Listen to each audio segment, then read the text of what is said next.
Hello, everybody, and welcome to Shannon Q. I believe we are live. I am hoping the chat will let me know. I'm looking at the chat right now so that you guys can let me know if you guys can see us.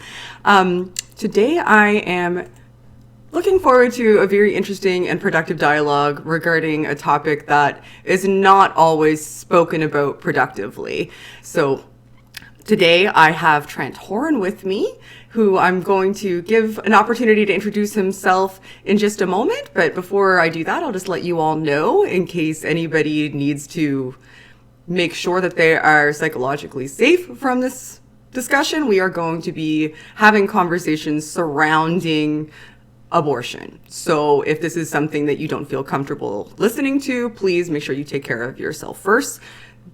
That's what's most paramount to me. So I was tagged on Twitter an infinite amount of times because Trent was looking for a conversation partner where he could have a productive dialogue. I believe it was particularly with like a female and or an atheist, or potentially both, that would be a good dialogue partner. And I got, flatteringly enough, I got tagged in that quite a bit, even though this isn't a topic that I discuss very, very frequently. So we connected with one another and set a time, and here we are. So Trent, before we get going onto the topic, please just let my audience know who you are and where they can find you. Sure. So my name is Trent Horn. I am an apologist and speaker for Catholic Answers, which is a media apostolate dedicated to explaining and defending the Catholic faith. My personal mission is to engage in productive dialogue with people who are not Catholic or Catholics who question the Catholic faith, and for us to reason together to get closer to the truth. I've written about 9 books on various topics like atheism, the Bible, Protestantism, moral issues.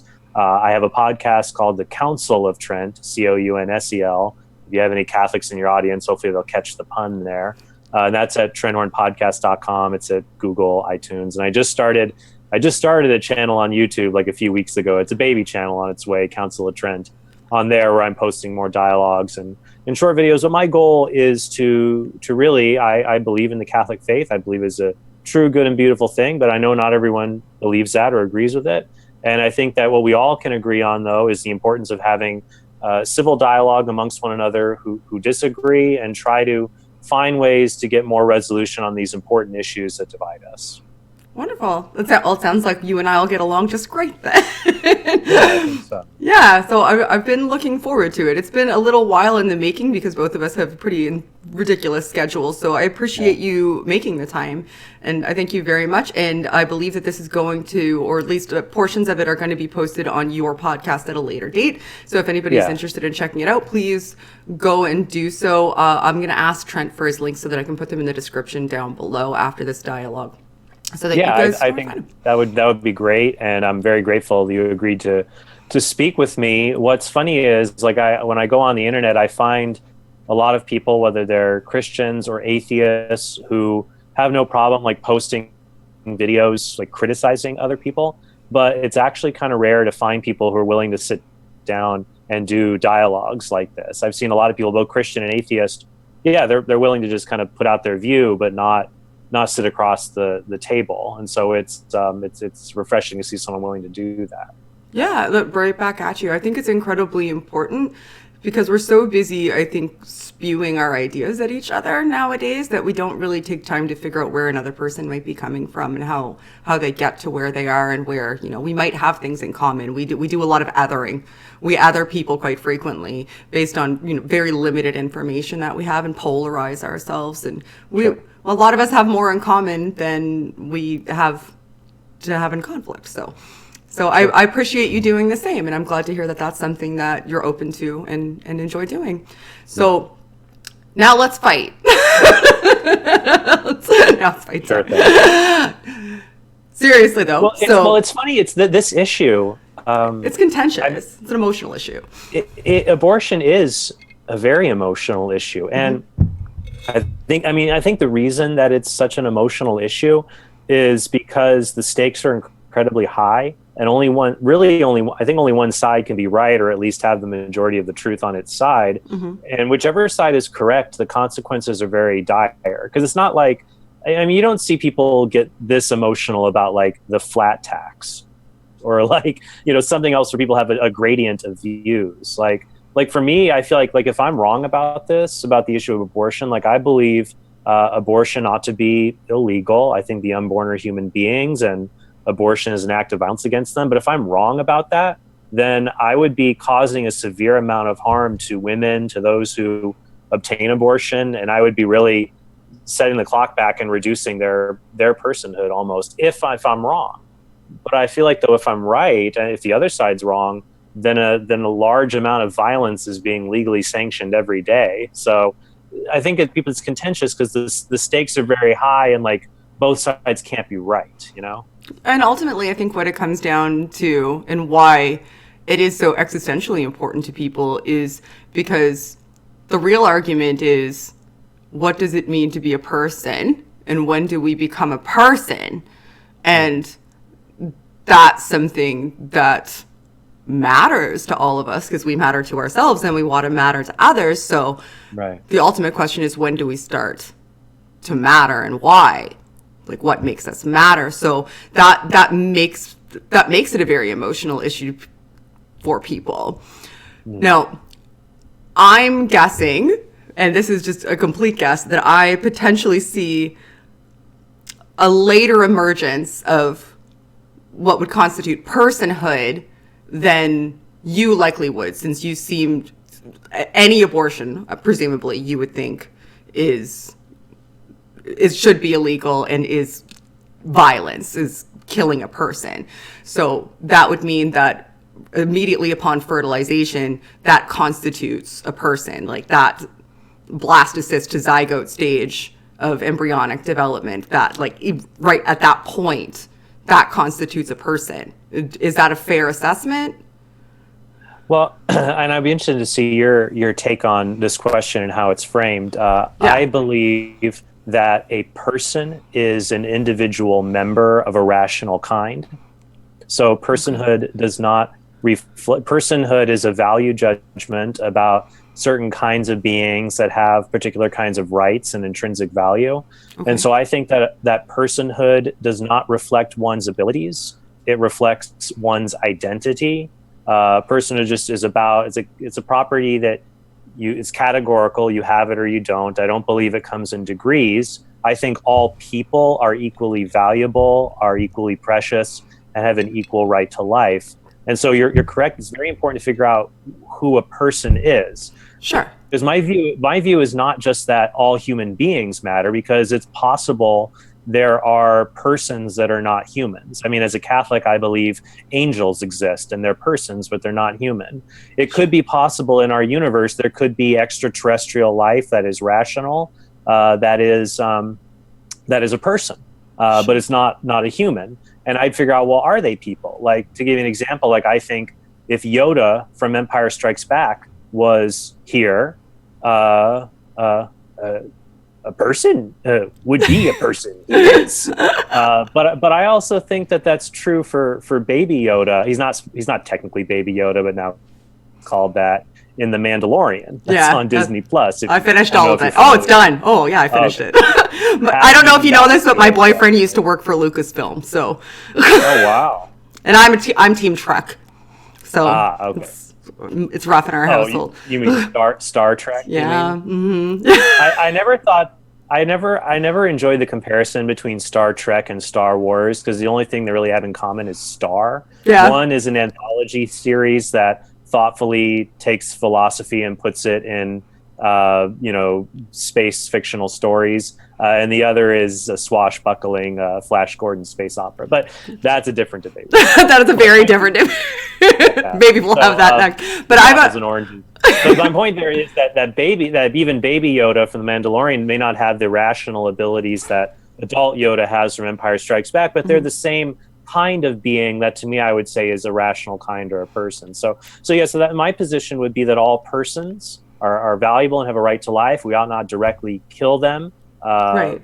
But and so I'm curious, from your position, is your position that if a human embryo or a human fetus were a person, you would be opposed to abortion? Yeah, actually, I have a perspective that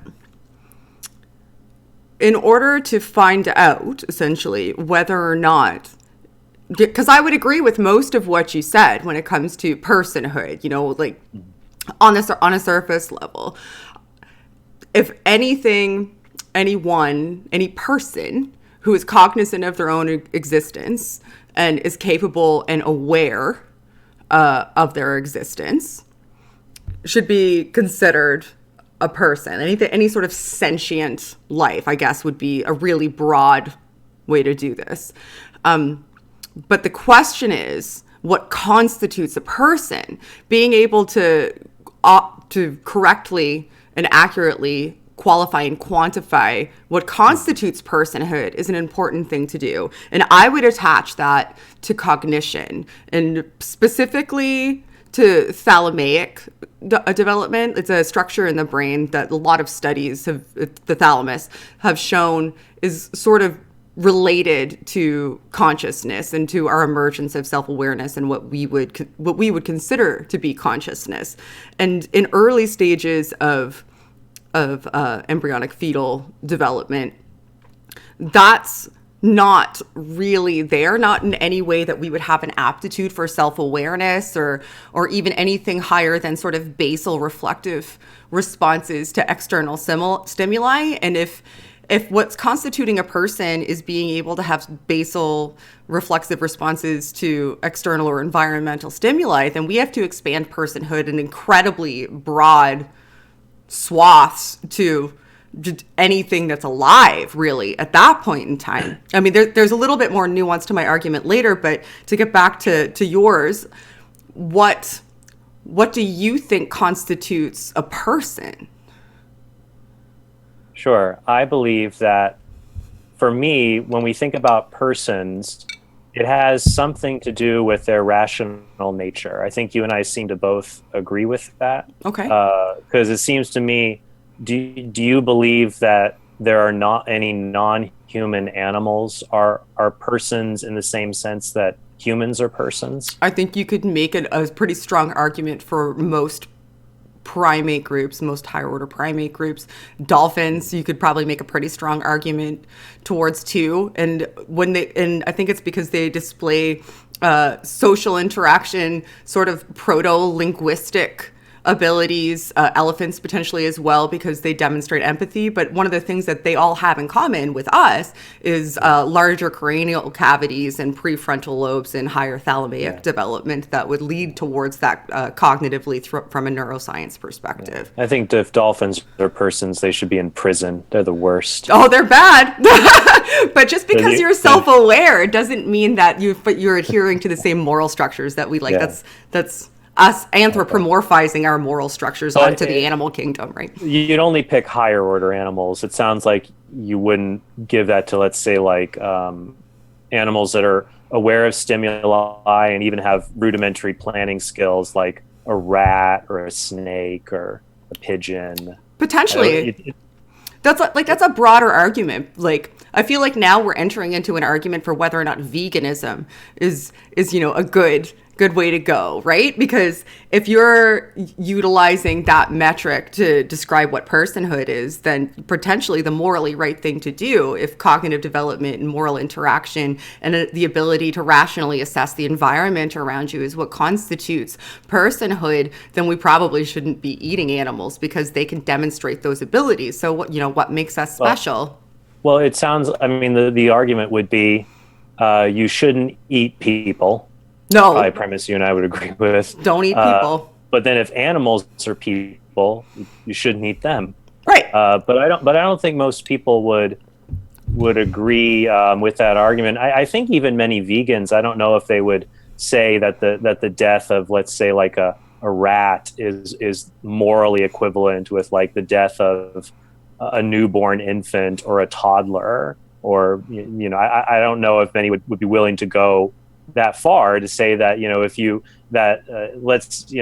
you fumigate a barn to kill a family of rats, I think most people would say that is not morally equivalent to fumigating a house to get rid of a family of squatters, right? The key here is, for me, if we ground, it sounds like first we have some common ground, because there is a lot of people who will say abortion is still fine even if the fetus is a person. But it sounds like we have some common ground. We both agree we shouldn't kill innocent people. And so if a fetus or a human embryo was an innocent person, abortion would be seriously wrong. Now we have to figure out what a person is. Yes. And so I think we also both agree that personhood has something to do with our cognitive abilities and our rational, and I would say it's rational abilities that exceed that of other animals. Because I could think of three kinds of living creatures. A living creature that is not sentient, like a plant. Sure. A living creature that is sentient, but not a person. So a creature that is aware of pain, is aware of lightness and dark and heat and cold, but is not a person, does not have that level of consciousness. And then of animals that are persons. I think, properly speaking, that only applies to humans as we know it. But you're willing to broaden it. But I got to figure out where we draw that line between sentient and has, but not a person, versus sentient and is a person. Because I think sentience and consciousness are two different things. Well, I think we're a little bit. Yes. Well, no, actually, I think that they're kind of synonymous, but discussed differently. But I think that we're looking farther down the line. So we're both agreeing that when somebody's sentient, self-aware, rational, and is capable of reason and a self-identification, and response stimuli, like all of those things, it would be morally incorrect to end their life or harm them on purpose. Now, there's more nuance when it comes to abortion. And like I said, I will get into that later. But first, I think one of the important things to establish is we've both kind of agreed that sentience and that establishment of personhood is tied to the ability to have cognition. The ability to have cognition is directly tied to the development of your neocortex, and your neocortex doesn't develop until later stages in a pregnancy. So I guess my point would be that even if we both agree on what constitutes a person doesn't apply to a blastocyst, to an early stage embryo. Like most stages of pregnancy before 20 weeks, there's not a lot of neurological firing aside from reflexive responses. Only your cerebellum really is developed, your prefrontal cortex. Most of the other components of your cortices aren't actually developed yet for you to even have the ability for that sort of awareness. So why, without what we agreed upon, cognition, why precognition would abortion be wrong? Because I would say that what makes a being valuable and what makes killing wrong, and there's multiple ways that you could sort out why killing a person is wrong. I would say that persons are valuable in and of themselves. And so their value doesn't come from their present ability to exercise a certain capacity, but just from the fact that they exist and they're the kind of being who has that capacity. So I think that there is, I'll explain my position, and then I have a question for you to fold this through. Sure. There is a difference between having an immediate capacity and a capacity to have a capacity. For example, you and I have the capacity to speak English that's presently exhibited. Moderately well. Yeah. And we both have the capacity to speak Tagalog or Cantonese, for example.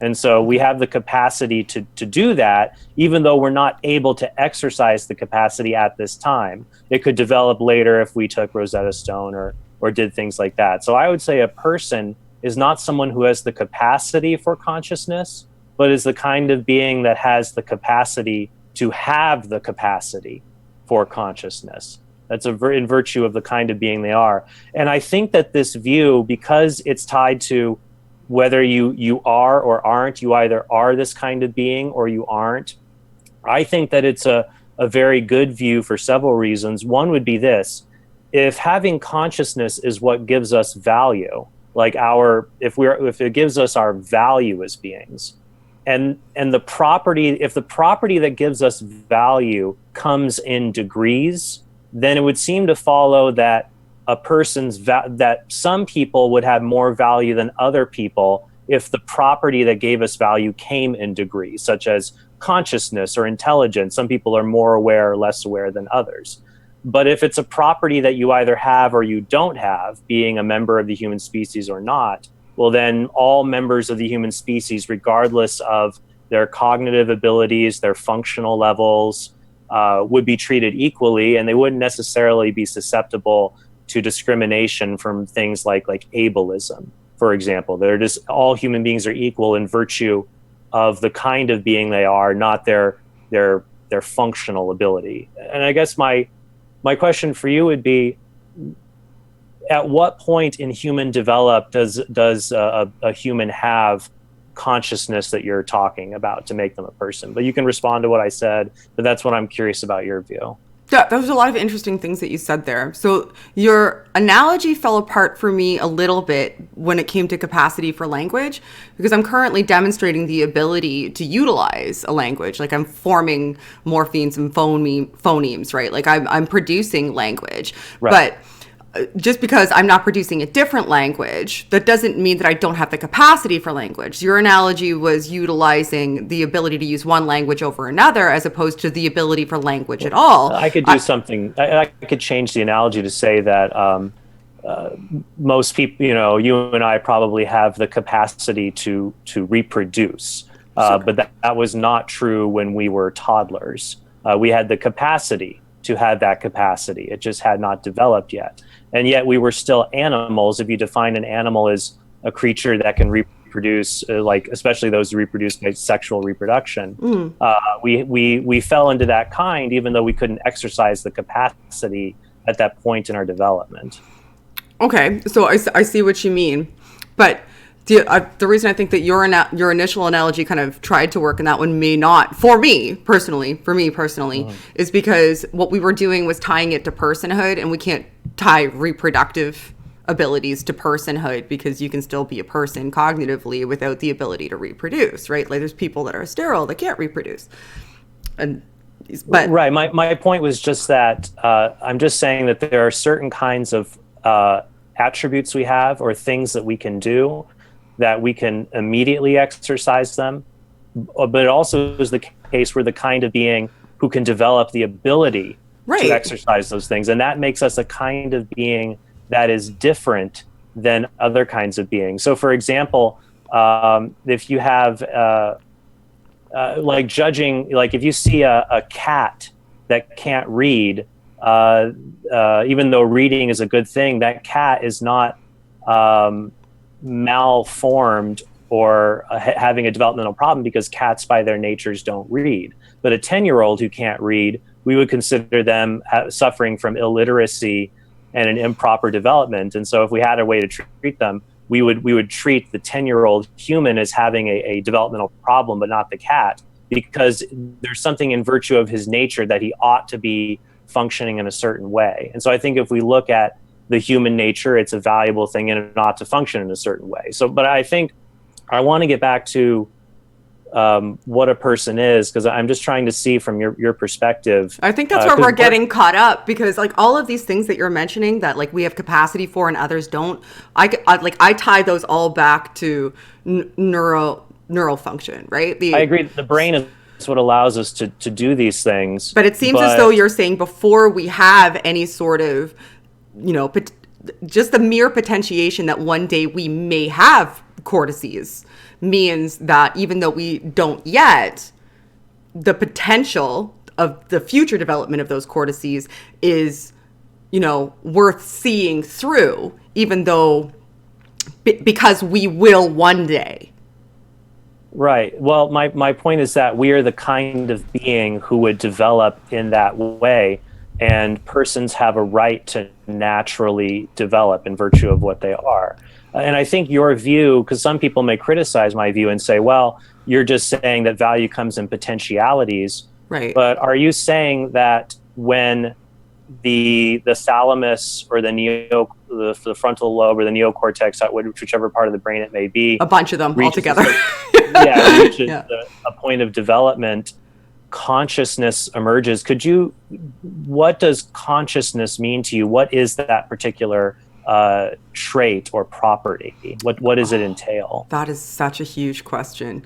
That's a massive question. So to me, consciousness, this is going to be incredibly simplistic and drilled down, because that's a question that philosophers and neuroscientists have been attempting to answer since we were aware that it was a question worth answering. So I'm not going to be able to answer it today, realistically, and neither are you. I don't. If you can, please do. But I think but that early embryos and fetuses don't have consciousness. Yeah, no, because I see it as an emergent property of our neocortical structures. Like without those neurons firing, without those electrical impulses traveling back and forth, without those neurochemicals bouncing around in our brain, we aren't aware. We aren't aware of what's going on around us. We aren't aware of ourselves. We aren't able to react to our environment. I mean, there's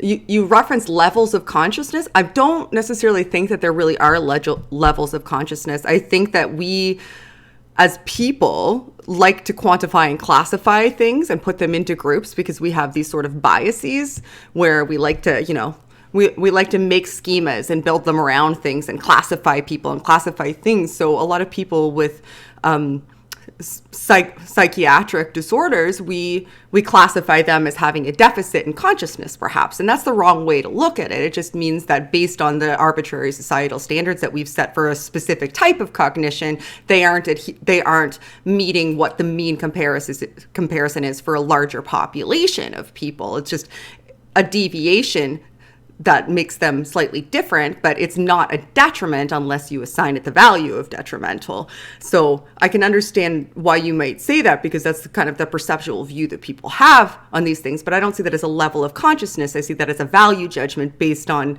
how we form societies. So that's why they fell apart. But yeah, but they all come from an emergent. Without our cortices, I don't think that we're able to be aware. Like if you remove my prefrontal cortex, I no longer exist. That's just fact. If you lobotomize me, who I was pretty much isn't there anymore, even though I can respond to stimuli. Once you start messing with my brain, fundamentally who I am immediately changes. And if it's gone, I'm not here. So if I disappear when my brain is gone, am I really here before it's there? Mm-hmm.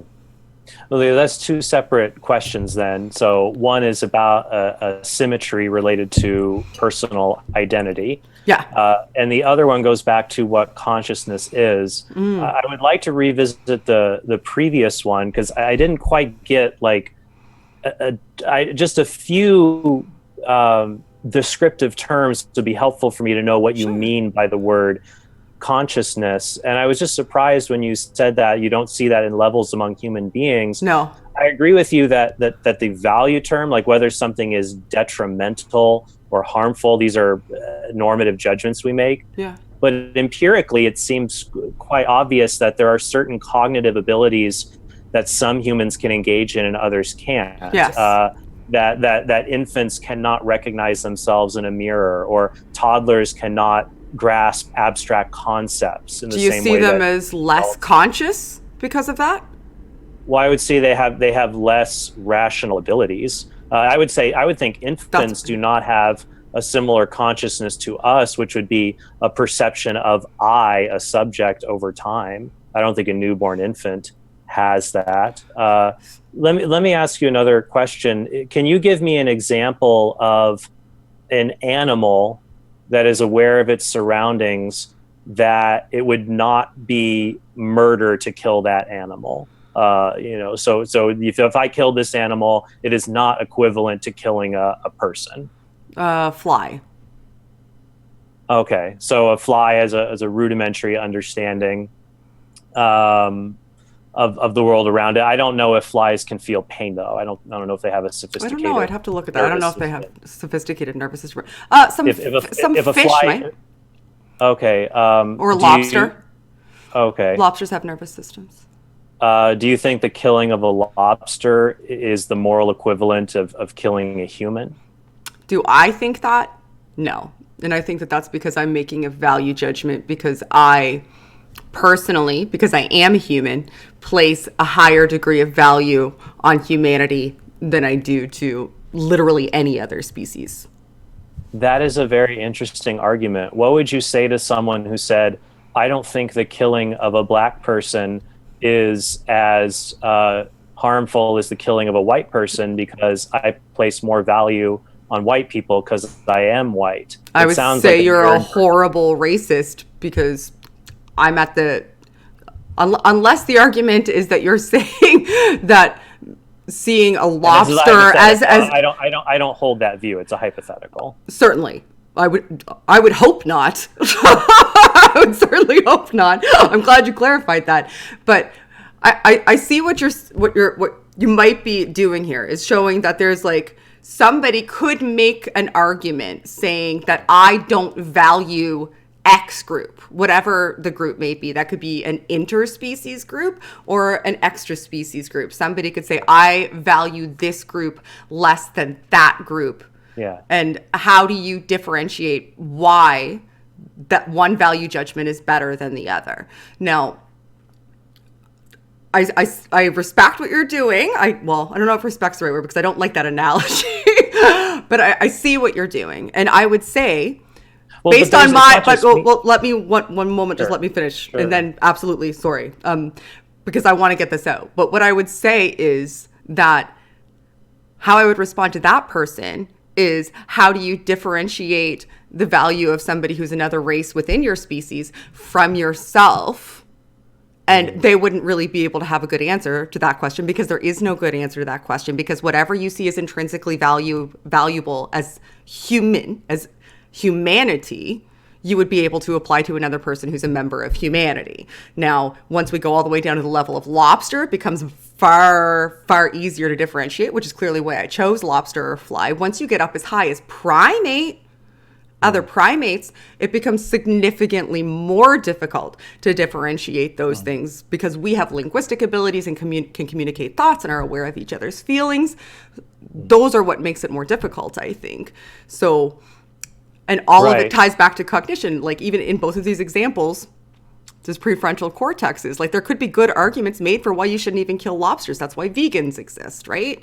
But all of these are existing animals that are in the world, that are in the environment, that already exist, that were born and have reached the full instantiation of what they are in the world.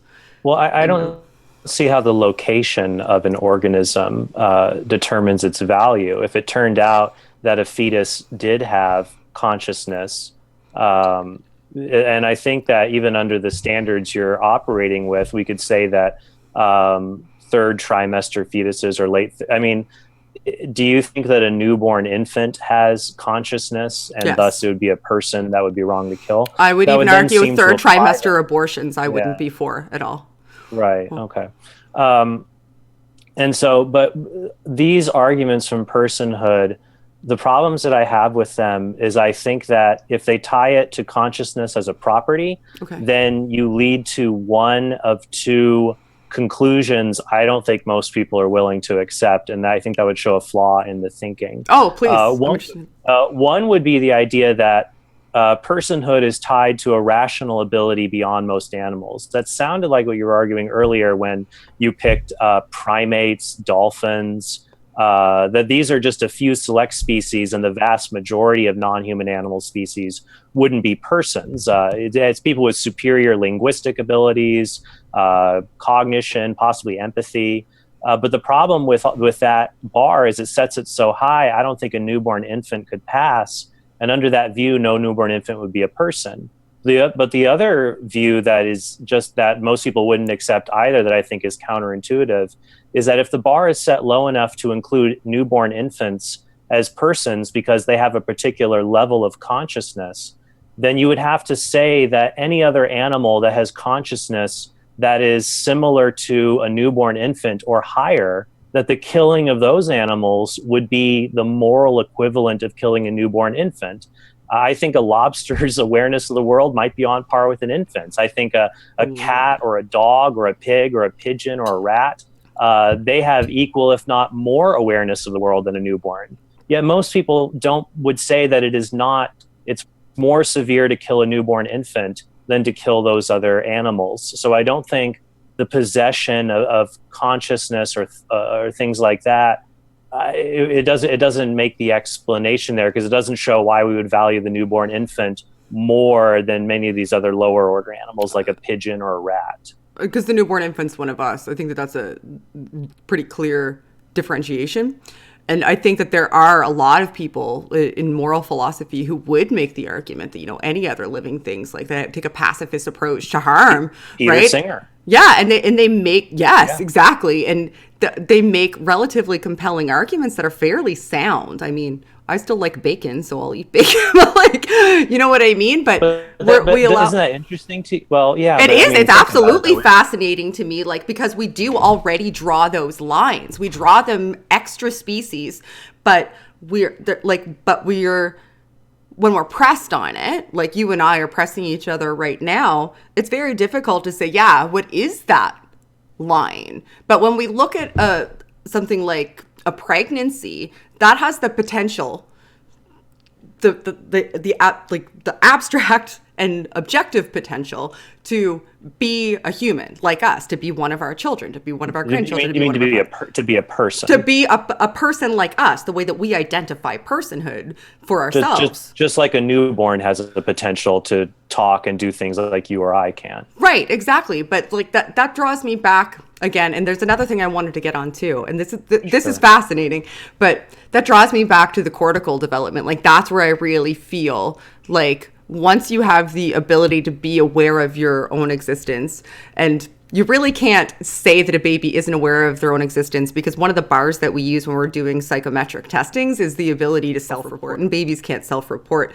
But when we look at their brain activity, we can see that they're having specific types of stimuli and emotional responses to things in similar fashions that adults do, like based on their environment, so that we know that they have that internal life that we identify as human, as us. Like we can recognize that taking place, like those emotional responses. We can see those in those cortices, but it all goes back to the cortices. Like before that brain exists, there's not even the capacity for that. Like if you halt, what I would say here is, so you've picked a particular biological organ as being the source of our value, because it is able to produce mental states that you consider to be valuable. I consider them to be us. Well, I have a question. Sure. You consider them to be us. If you were in an accident and you suffered a brain injury that reduced you to the cognitive level of a newborn infant, would you still exist? Would I, as I exist now, still exist? The version of Shannon that is me? No. Not the version, the person. You as a person. Would something like me still exist in this physical instantiation? Would resembling me? Yeah, but if you were cognitively reduced to the level of a newborn infant, would we still consider you to be a person? Yeah. You have a very different personality, but I wonder, would you still be a person? Yeah, I think so. Okay. Well, that's good, because some people would say, like, oh, if all my memories and everything were gone, I would be gone. I would be gone, but that doesn't make me any less a person just because I'm no longer me. Like, you're still a person and you're not me. That's deep. Right, but I think the way we could look at it is, our personalities grow and develop over time, and they change, but the underlying person is still, our personhood is something that's much more a stable foundation for our personality to be attached to. But I need to go back to see your argument that it's us, these particular kinds of a being that has conscious mental states is a person. Or could be a person, depending on where you draw that line. And the trick is figuring out where's that line that you switch from just cognitively aware of your surroundings, maybe responding to environmental stimuli, to self-awareness, capacity for thought. And why do we assign more value to one group than another? If we're going to do that, we need to figure out what attributes one group of value and not another group. And I don't have a good answer. Well, I'm willing to switch gears here to offer an argument that maybe if we're stuck on value, because probably, well, the next route that I would go is because to me, everything you're arguing for as to why a newborn infant would be a person, and it would be, we could call it murder to kill a newborn infant. Yeah, we sure would. A rat that can navigate a maze surely has the same level of consciousness or cognition as a newborn infant. I mean, it can navigate a maze, but most people would not say a rat is a person. But why is that the valuable metric for assigning personhood? Like, so I've referenced earlier, and I didn't get a chance to expand upon it as much as I probably should have. I didn't articulate it very well. Is when you put a newborn in an MRI machine, like the emotional centers of the brain start to activate. Do rats have emotional centers of their? Do they have similar elements in their brain? Like they have stress features when they get stressed? They have stress features, but there could be an argument made that that's more of a stimuli response sort of reaction. Like all organisms, even plants, have stimuli response, right? They're centered in different areas. Once you become mobile, you essentially need kind of a mobile command unit, and that's kind of what a brain ends up being. And reptilian structures are more like our subcortical areas, like where our limbic system is located. That's why we call the cerebellum our reptilian brain. And then there's kind of midbrain structures built on top of it, and each has sort of a specific function. A lot of them are sort of like reflective and movement and just operating our junk, right? So rats mostly have the reflexive and movement and operating junk with some sort of problem solving areas in order to navigate their environment. They could have emotional centers. I would have to look deeper at rat brains, so I don't have the good answer to that. Maybe they do. But here's the thing. So I'm trying to figure out in order to determine personhood, I'm trying to figure out what is the property that makes someone a person. That is, it's a necessary and sufficient condition that if you have this property, you're a person. And if it is consciousness, then to me, if a non-human animal has that property, we should treat them as persons. And since we do not in things like pigeons, rats, even we go up another level to dogs or cats. I think dogs and cats seem to have emotional lives, but most people find it most people are understanding of euthanizing unwanted dogs, but most people aren't going to euthanize unwanted newborns. So I still believe, once again, unwanted dogs. Oh, right, gosh. dogs that no one will adopt. I don't like euthanizing unwanted. That's awful. Right, but do you think your local? Which would you find more distressing in your city? That it euthanized 1,000 dogs or euthanized 1,000 newborns last year? Well, obviously 1,000 newborns, because I assign higher value to newborns because they're humans like me, and I assigned higher values to things that are like me. If there was a bunch of if you asked a bunch of dogs the same question and we're giving them the same emotional life, they would have a different answer. They would say the dogs. Sure, but don't fetuses and embryos, they're also biological humans as well. So aren't they part of that which we should value? No, because I think like once a newborn is born, no, I'm not saying that you shouldn't have. I have an 8-year-old, right? So I have a baby, and I've had a miscarriage. I've never had an abortion, but I've been pregnant twice. I'm sorry to hear that. I wasn't meant to elicit that. I'm just letting you know that, like, I've been through pregnancies and want pregnancies, right? Like, and if I got pregnant now, it would be very hard for you to convince me to have an abortion. I wouldn't want it because I'd want the kid, right? But there are circumstances where I wouldn't want to make that choice for somebody else. I'm going to quickly answer this question, and then we're at 45 minutes in, so I want to move on to the second thing. I know it moves so fast. I know. This is really. Then we're gonna go to Q&A, or. Well, I do want to cover one other thing, and then we'll take questions. Yes, but okay, that's I'll move on to the other thing, even though I don't feel like I fully answered your question. But we'll figure it out. Going fast. I did go fast, right? This is a fascinating topic. Like, there's a lot of moral philosophy, I think, that goes into this too, and like how we assess value to living things in general. But the second part that I wanted to talk about, and I was hoping that we would get to, is the idea of autonomy. Because we've been talking a lot about the baby and not very much about the person who carries the child. Now, one of the other perspectives that I have, and I'm interested to hear your opinion on this, is that it's nobody else's right, whether they are a potential human or a currently existing human, to utilize my bodily resources to sustain themselves. Like if somebody else, I'm sure you've heard the violinist analogy. Like if somebody else, if you required a consistent blood transfusion from me for even 3 months, and I had to walk around with you transfusing my blood for 3 months, I don't have a moral obligation to provide that for you. However, I do have a moral obligation, even if you are my child who I did give birth to, I don't have that moral obligation. Like that moral obligation ends at birth for mothers. Like if my son needed a blood transfusion, I would give it to him tomorrow. You're not obligated to do that. But I'm not obligated to do that. We no longer hold people to that obligation once that baby is outside of the mother. However, we hold the mother to that obligation when the baby is inside the mother in whatever phase of development that fetus is in. So what's your position on that?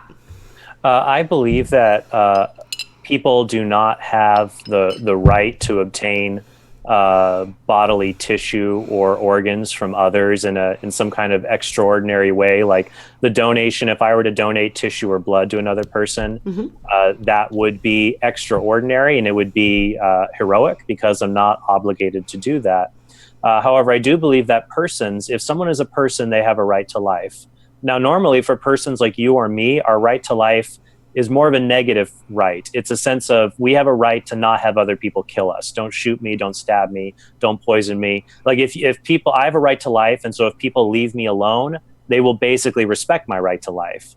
But the problem is, as human beings get younger and younger, that's not necessarily true. Like for a newborn infant, if you leave a newborn infant alone, you actually would violate his right to life. He would die from exposure. So the newborn infant's right to life also includes the right to have other human beings, the right to care from other human beings. And I guess we'd ask, well, what human beings does that newborn have a right to? And logically, it would make sense the human beings who brought that newborn into existence. Sure. The mother and father are the ones who have the corresponding duty to the newborn to care for that child, whether they want to or not, whether they intended to. So just as a man, if he causes a woman to become pregnant, even if he didn't want to have a baby, I would say he is obliged to provide child support because he is the father of that child and he owes that child care, whether or not he wants to continue having that obligation. And I would say that mothers have obligations to provide for their children before and after birth, not extraordinary ones. But why are they different though? Why does the father only have an obligation to money, but the mother has an obligation to continue to take care of the child? That's interesting to me because I feel like that should be equal, right? Right. Well, what I would say is if, let's say you had a starving child, you have a mother and father and you have their newborn baby and the newborn baby is crying and they don't have any food. Let's say lactation was the only way to keep that newborn baby alive. If the father could lactate, I would say he has an obligation to sustain the life of that infant. I've heard it's possible, maybe. All I know would be from Meet the Parents. I think Robert De Niro said any mammal can lactate. That scene with Ben Stiller. But odds are in that situation, it would only be the mother who would be able to provide. There's more to childcare than feeding, though. Right. There's more to it, but it's very rare that that's the only option. Right, but what I'm trying to make an analogy is that when the mother and father are in a position where they're the only ones who can keep the child alive through the natural use of their bodies, they're obliged to do that because this is their child who has a natural claim upon them. And the same would be true for the child before he or she is born. If we say the fetus is a person and it has a right to life, then I would say, what does that mean for the fetus to have a right to life? if it does not have the right to the one thing that can keep him or her alive. So I'd say the right to these bodily autonomy arguments, the violinist, the one you're proposing, I think is the more sophisticated one, but I ultimately think it's disanalogous. But in autonomy in general, I'm very wary about these kinds of appeals, and they disturb me a bit. Interesting. Why is that? Well, because they've been used in the past to justify the powerful oppressing the powerless. In the 19th century, there was a court case in North Carolina versus Jesse Black. And the question was, does Mr. Black have the right to beat his wife? And what the court said was, well, that's not what the court said. I mean, it's not what the court says now, but in the 19th century, what they said was, as long as he doesn't leave a mark. And they said the reason was because it's his home, and the state which should not intrude upon the domestic curtain, and he as the husband and father has the right over his home to exercise it as he sees fit. But we now see that it's barbaric to say that just because he has power over his wife and his children doesn't give him the right to harm them. They're still persons. And I would make a similar analogy to an unborn child who is within the womb. Just because the mother has great power over this child and has a great blessing to allow this child to grow and nourish this child, does not give her the right to treat this child however she may deem appropriate. But so however deem appropriate, though, is essentially like, if you want to go back to the analogy of the court case, if he removed her from the home, you know what I mean? Like you're essentially saying, I need to process this through, because I want to make sure that I'm getting you. There was a lot there. So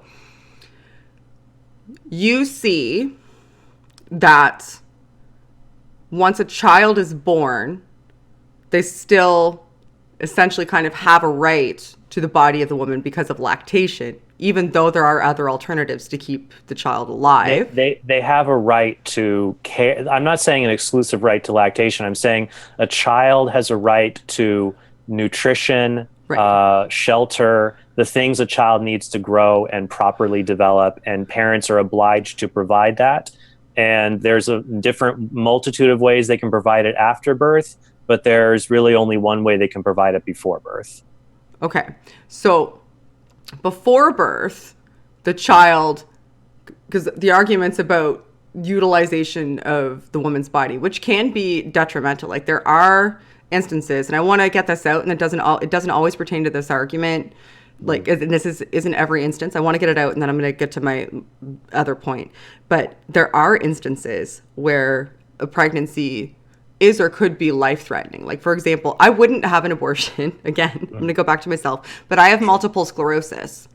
I had to be induced in my last pregnancy, and it's the reason I had a miscarriage with my first one.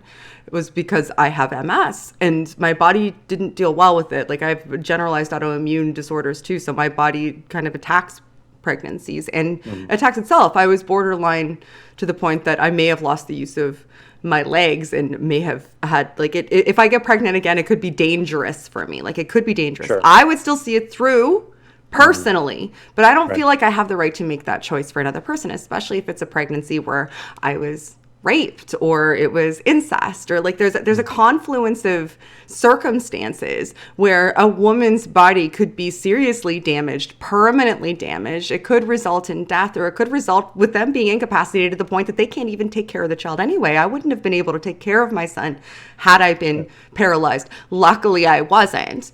But if I get pregnant again, that's a potentiality that could happen. I have to weigh that, right? Sure. So does a child have a right to my body if it's going to cause that sort of detriment before they even are the equivalent of what I would constitute a person based on their cortical structures? Because like a zygote and a blastocyst are very, very small bundles of cells. And like once we get to like the embryonic stage, even before they're a fetus, like they could be doing a serious amount of damage to me. Do you have the right to do that sort of damage to me if it's going to be the only way to keep you alive? No, you don't. But people make the argument when it's a pregnancy that, yeah, you know, like you put yourself in this situation, you have an obligation to see this through no matter what it does to you, emotionally, mentally, physiologically, life choice wise. And I mean, you even reference the dude has to pay and the woman has to lactate. Like, there's a disproportionate obligation societally and from a physiological perspective, even after birth, that falls upon a woman. So that's a choice that you'll never have to make yourself. Thank goodness. I hope, and I hope I never do either. But is it fair for either you or I to say that we should be able to make it for someone else? Like, is that early stage pregnancy so much more important than a fully instantiated woman like me? Like, how do you weigh off those values? Okay. Well, let me address the different points that you've brought up. First, I would say that even if a moral issue is not going to directly affect us, we have the duty to form moral opinions and even to pass laws that could affect the choices of other people. I mean, you or I may never, for example, suppose I wasn't married and I didn't have children. Let's say I may never, even if I were single and I didn't have children of my own, I would still have a moral duty to promote laws that prevent child abuse, for example. I agree that. Even if it doesn't affect me, I can still, or let's say climate change. You could say we have a moral duty to prevent catastrophic climate change, even if it doesn't happen for another 100 years. Even if it doesn't affect us now, it could affect persons that don't even exist yet. But these are all things that could potentially have an effect on you. Well, not, I mean, but let's say even like if people abuse children and I'm an adult and I don't have children, it won't affect me. But I can see that it's wrong and I ought to do something. And I think abortion falls under that. Some of the other points that you brought up, so these hard cases, and they are very hard, traumatic cases about rape, or if someone's life is in danger, or they have a health problem in a pregnancy. And they're worth considering when you're talking about laws, which is the reason I brought it up, because you referenced that it should be illegal. Sure. What I would say here is that we have to answer the prior question, is the unborn child a person? If the unborn child is not a person, it doesn't matter what reason you give for abortion. And we couldn't answer that question. Well, I didn't expect that you or I would be able to answer it in 45 minutes. Well, then how can we make laws around it? Like, you're advocating that there should be a law made because we're constituting it as a person, but you and I could decide, and no one can decide whether or not it is. But that's like saying 150 years ago, people couldn't decide if slaves were persons or not. Then, no, it's not like that at all. What? I don't think it's like that at all. But wasn't there a debate about the morality of slavery 150 years ago? Yeah, just because people debated whether or not somebody had value in the past doesn't mean that us having a conversation, like, I can see how you can make the analogy, but us having a conversation about a bundle of cells that don't have a brain, to me, isn't the same, that are completely reliant on, like, I don't want to say parasitic, but like at the very least borderline parasitic relationship, or at least symbiotic sort of relationship inside another human's body. But I don't see that as analogous to a fully instantiated human who we assigned differentiating value to because we were ignorant at that point in time. But I would just say we're ignorant now. About when it comes to the value of the unborn, that a human embryo is not a potential person, it is a person with great potential. To give you an analogy that sometimes people have a hard time seeing it, if you and I went to Loch Ness and I took out my Fujifilm Polaroid camera and took a Polaroid picture of the Loch Ness monster rearing its head, I'd be like, awesome, I've got the photo, I'm going to get the $1 million. And you looked at the Polaroid, the second it came out of the camera, it would only look like a brown smudge. And if you threw it in the lake, I'd be like, what did you do? You'd say, well, that's not a picture of the Loch Ness Monster. It's just a brown smudge. And it never will be if I throw it in the lake. But that's because you didn't allow it to develop. What that picture was fully present there. But it was never a picture. Well, if it came out of the camera and you ripped it up, you ripped up an actual picture of the monster, right? Once it's fully developed, it's a picture. Before it's fully developed, it's just a potential picture. I just ruined your hope that you might have a picture is what I ruined. So you're saying I couldn't have a reasonable hope that Polaroid I'm holding in my hand was a picture picture of that monster. You can have a reasonable hope that it will be a picture, but until it is a picture, it's not a picture. All I did was ruin your hope that it was that you were gonna have the picture that you expected to have, because you orchestrated the circumstances to produce a picture, but a picture was never produced because I interceded before the picture was able to happen. That's kind of like, yeah, I just don't think most people would agree with that analogy. That's the closest I can find to the idea of something is present, even if we don't recognize it. It just needs to continue to develop, but it's still that I would say that Polaroid, that picture, that piece of paper that came out of the camera was qualitatively different than all of the other pieces of paper in it, even though they may look the same. But sure. to go just back, like a blastocyst is different than an egg and a sperm if they're sitting next to each other. Absolutely, one is an organism and the others aren't. But to go back to the hard cases and things like that, I would agree with you. If the unborn is not a person, who cares? You could give abortion for any reason. Yeah. I would say then, if the fetus is a person, then when these hard cases arise, we should just try to do our best moral reasoning to see how we would apply it to cases involving born people. Like if a mother and child were in a car accident, and there may be a way where we can only save the mother, and unfortunately we can't save the child, then we just save the mother. But we might say, well, is it okay to saw through the child to get to the mother and save her? I think most people would say, well, even if the child's going to die anyways. I think many rescue workers would say, no, I'm not going to kill this child in the wreckage to get to the other victim. I can't.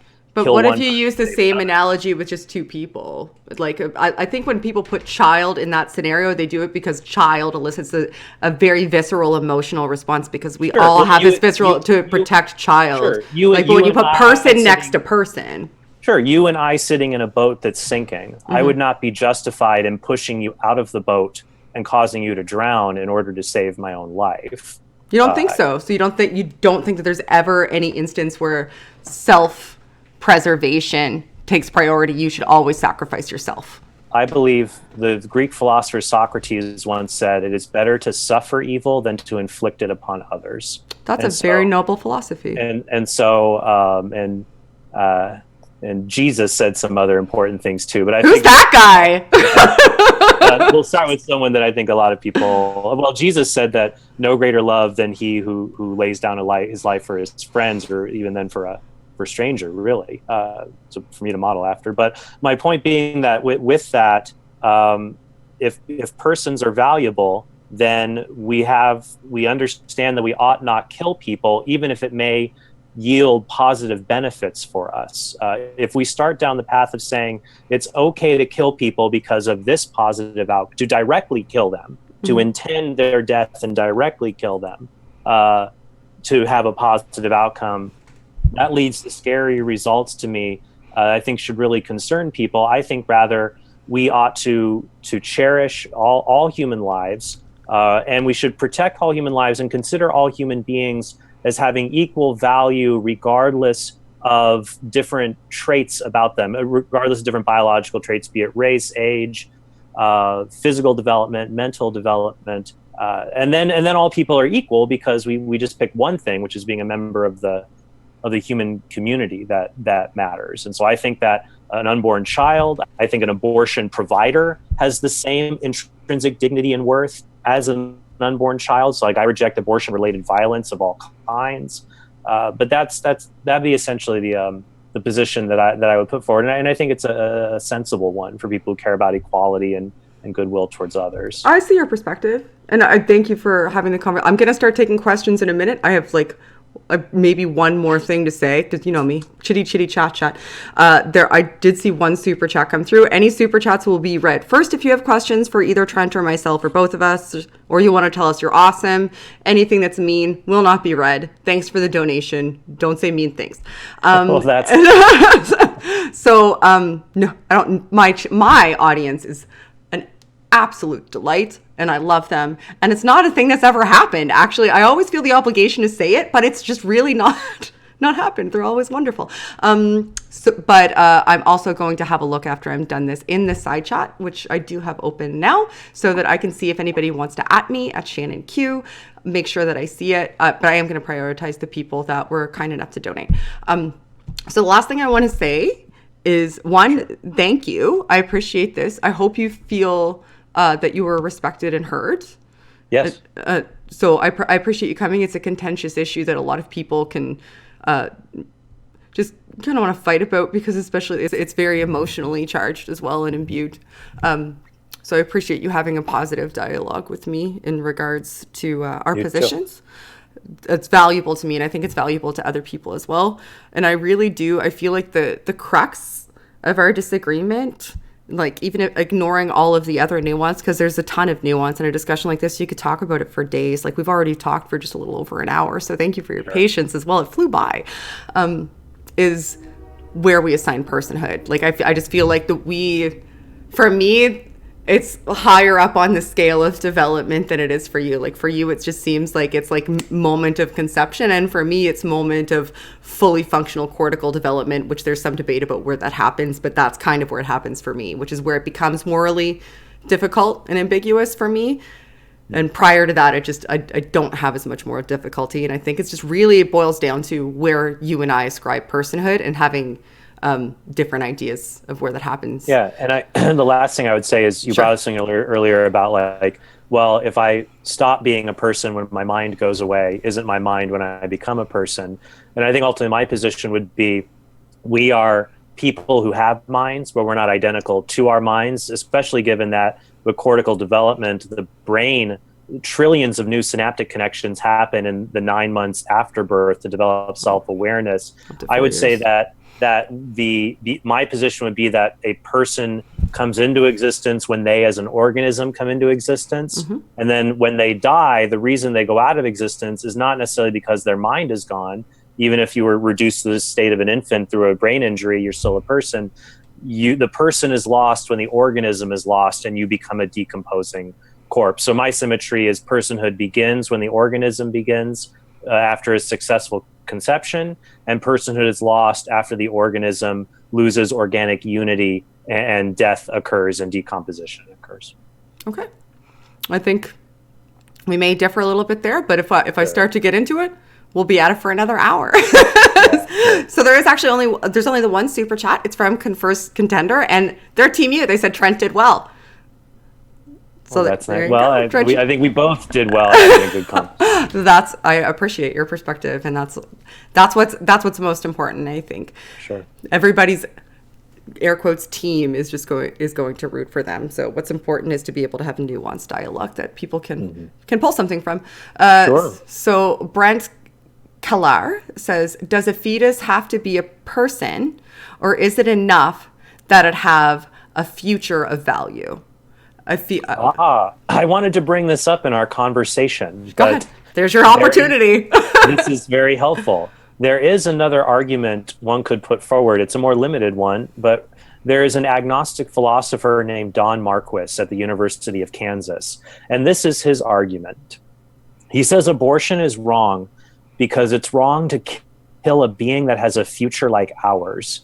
And his argument is that the reason it's wrong to kill newborns and adults is because they have a future like ours. But it's not wrong to kill dogs or cats or rats or lobsters, because even if they have similar cognitive abilities, they don't have a future like ours where they would ever have these rational functions like you or me.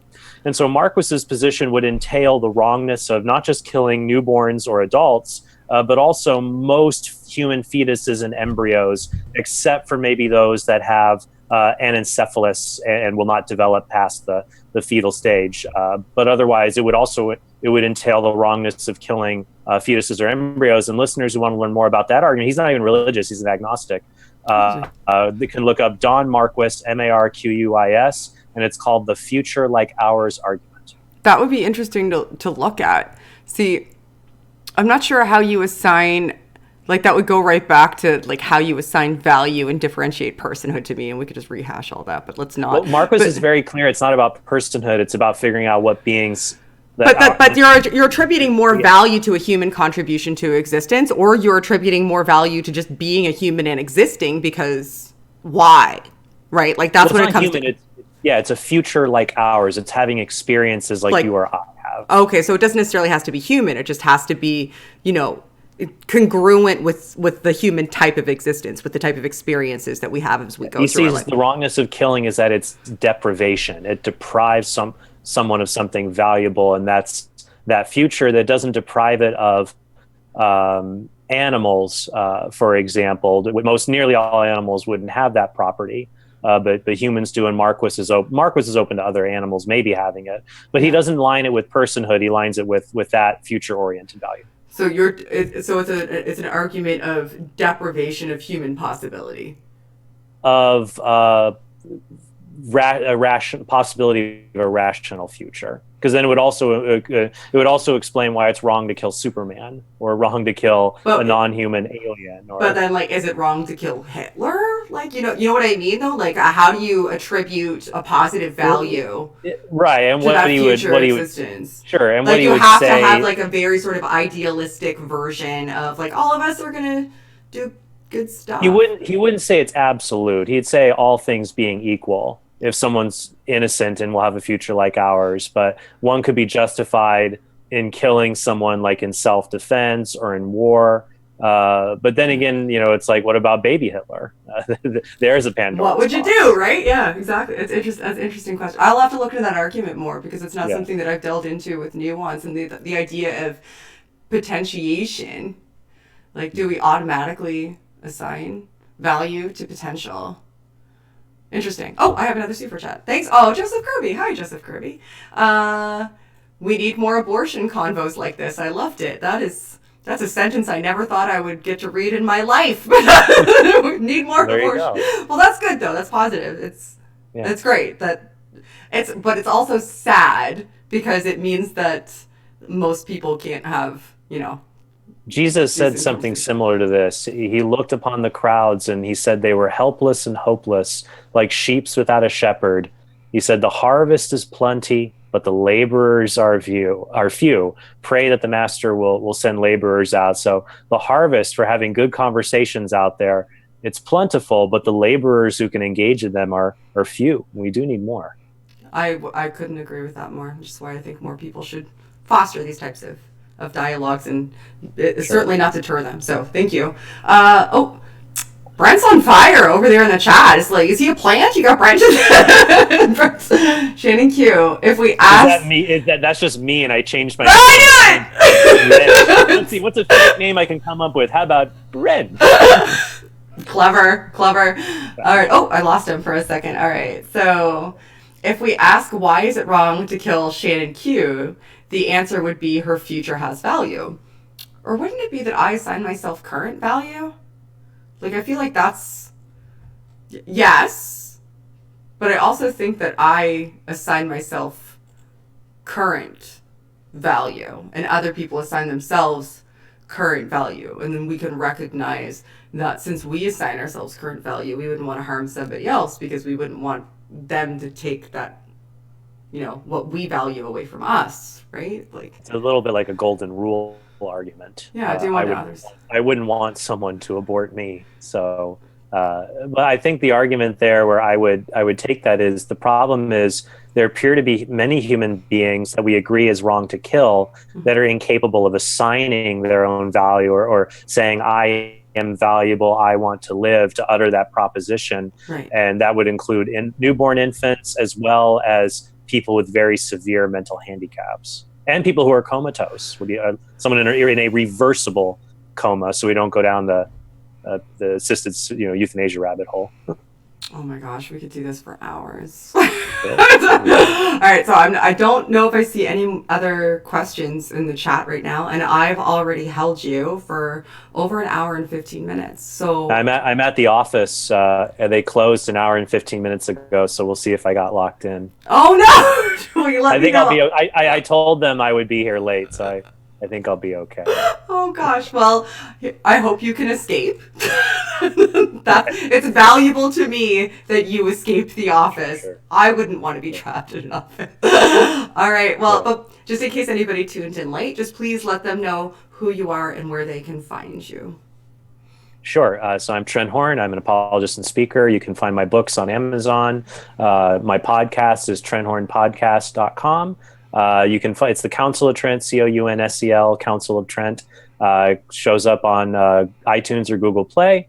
It mostly caters towards helping Catholics talk to non-Catholics. But every Friday I do Free for All Friday, and that's something even atheists might like. I just talk about whatever I find interesting. So I've talked before about how to hack Disneyland and not wait in the lines, what to do if you get arrested, the cheesiest movie lines in history. So even if you're not religious, you could always try a Friday episode. There might be something there in the podcast you find interesting. Thank you for being here with me. And I am Shannon Q, and I am an evil atheist infidel. And I appreciate you talking to me. And as always, everybody, help elevate the discourse. Bye.